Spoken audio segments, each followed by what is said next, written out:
വസക്കിൽ നിന്ന് അസക്കിലേക്കുള്ള യാത്രയാണെന്ന് ഇപ്പൊ നിങ്ങൾക്ക് പറഞ്ഞാൽ മനസ്സിലാവുമോ? ചിലവർക്ക് മനസ്സിലാവും. വസക്ക് എന്ന് പറഞ്ഞാൽ വിജ്ഞാനത്തിന്റെ മൂടിക്കിടക്കലിൽ നിന്ന് വിജ്ഞാനത്തിന്റെ വെളിപ്പെടലിലേക്കുള്ള മനുഷ്യന്റെ യാത്രയാണ് വസക്കിൽ നിന്ന് അസക്കിലേക്ക്. അതാണ് ഐൻ സീൻ. വസക്ക് ഏതാണ്? അഖിമിസ്സലാത്തലി ദുലൂക്കി ശംസില വസക്കില്ലയിൽ. അജ്ഞാതമായി കിടക്കുന്ന മൂടിക്കിടക്കുന്ന അറിവുകളിലേക്ക് നിങ്ങളുടെ വിജ്ഞാനത്തിന്റെ സൂര്യനെ തിരിച്ചു വെക്കുക. അപ്പൊ നിങ്ങൾക്ക് അസക്കാവും. അപ്പൊ വിജ്ഞാനം ദുഹൂറാവും. ഇപ്പൊ അസക്ക് മനസ്സിലായില്ലേ? ഇങ്ങനെ മനസ്സിലാവും. അല്ലാതെ അത് കേവല അക്ഷരങ്ങളാണ്. അത് അള്ളാഹു ആയാലും അള്ളാഹ്ക്കേ അറിയുള്ളൂ. ഞാൻ ചോദിച്ചു, അള്ളാഹ്ക്ക് അറിയുന്ന സാധനത്തിന് എന്തിനാ ഇങ്ങോട്ട് ഇറക്കിക്കണം?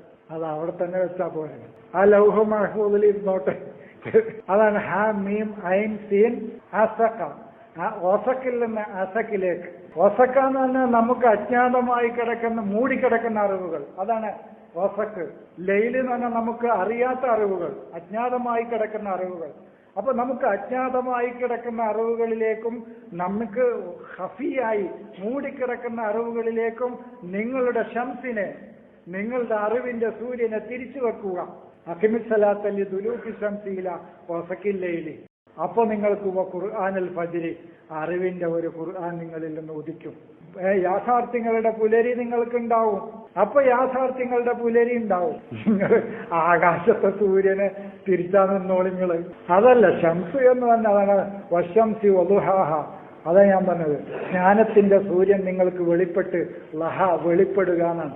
അതാണ് തജല്ല. അതാണ് ഉളുഹിയത്ത് എന്ന് പറഞ്ഞാൽ അതാണ് അർത്ഥം. വെളിപ്പെട്ട് കിട്ടുക എന്നാണ്. വശംസി വളുഹാഹ വല്ലുഹ വല്ലൈലി ഇദാ സജാ മാ വദ്ദഅക റബ്ബുക വമാ ഖലാ ഇന്ന മഅൽ ഉസ്രി യുസ്റ. അതേതിൽ അലം നശ്റഹിലല്ലേ? ഇന്ന മഅൽ ഉസ്രി യുസ്റ. എളുപ്പത്തോടു കൂടിയാണ് പ്രയാസം അല്ല, പ്രയാസത്തോടു കൂടിയാണ് എളുപ്പം. അത് രണ്ടും വ്യത്യാസമുണ്ട് അല്ലേ? പ്രയാസത്തോടു കൂടിയാണ് എളുപ്പം. അതാ ഭയങ്കര തിയറിയാണ് കേട്ടോ. അത് അതൊക്കെ വിചാരിക്കണമല്ലോ.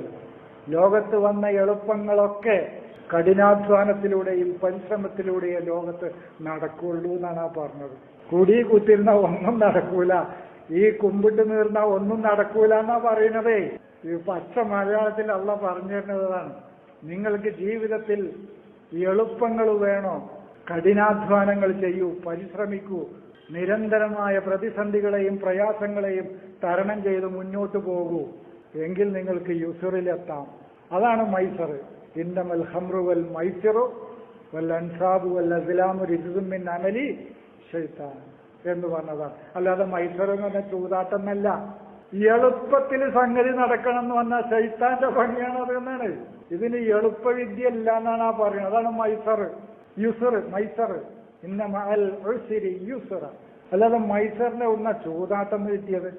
മിഞ്ഞാനായിട്ട് ഞാൻ എൻ്റെ ഒരു സുഹൃത്ത് മാഷുമായിട്ട് ചർച്ച ചെയ്തപ്പോൾ ഈ ഭക്ഷണത്തെ ഞാൻ പറഞ്ഞു, 10,000 ഭക്ഷണ സാധനങ്ങൾ ഭൂമിയിലുണ്ട്, ആകെ ഒരു പന്നിയെ അള്ളാഹ്ക്ക് അറിയുള്ളൂ എന്ന് വെച്ചു. ആകെ ഒരു പന്നിനെ അള്ളാഹ്ക്ക് അറിയുള്ളൂ, തിന്നാൻ പാടില്ലാത്തൊരു സാധനം. തൊട്ട മനുഷ്യൻ അടിച്ചു പോണ സാധനങ്ങൾ വരെ ഉണ്ട് ഭൂമിയിൽ, ജീവജാലങ്ങൾ. അതിനൊക്കെ നിങ്ങളെ ഹുക്കും എന്താന്ന് ചോദിച്ചു. അപ്പൊ ഒരു മേപ്പിട്ട് നോക്കുക, അതിനൊക്കെ നിങ്ങളെ ഖുർആനിലെ ഹുക്കും എന്താ? ഇത് ഭക്ഷണം പറയുന്ന സംഗതിയല്ല, അത് അവനാന്റെ ശരീരത്തിന് ഏതാ ഹല തൊയ്യബ് എന്ന് നോക്കി തിന്നാന്നല്ലാതെ. ഇപ്പൊ നിങ്ങൾക്ക് കോഴി നല്ലതാണെങ്കിൽ എനിക്ക് കോഴി നല്ലതല്ല. ചിലവർക്ക് പഞ്ചസാര നല്ലതാണെങ്കിൽ ചിലവർക്ക് ഉപ്പ് നല്ലതല്ല. ഉപ്പ് കൂട്ടിയാൽ മൂപ്പരെ പ്രഷർ 250 എത്തും. അത് വിചാരിച്ചിട്ട് ഉപ്പ് ഹറാമാന്ന് പറയാൻ പറ്റുമോ മറ്റൊരു വ്യക്തിയെ സംബന്ധിച്ച്? ഇല്ല. അതൊക്കെ അവനാണ് സെലക്ട് ചെയ്യാന്നല്ലാതെ. ഞാൻ പറഞ്ഞു, വെറും ഭക്ഷണത്തിന്റെ വിധി പറയാൻ ഈ ക്ലാസ് റൂം കാണിച്ചു. ഈ ക്ലാസ് റൂം മുഴുവൻ കിതാബ് ഇറക്കിയാൽ തികയില്ല എന്ന് പറഞ്ഞു അല്ല. വെറും ഭക്ഷണത്തിന്റെ ടൈം ടേബിൾ ഇറക്കാൻ നിങ്ങളോട് പറയുകയാണെങ്കിൽ ഈ റൂമിൽ മുഴുവൻ അടുക്കി വെക്കാനുള്ള പുസ്തകം ഇറക്കിയാലും ഭക്ഷണത്തിന്റെ പട്ടിക തീരൂല.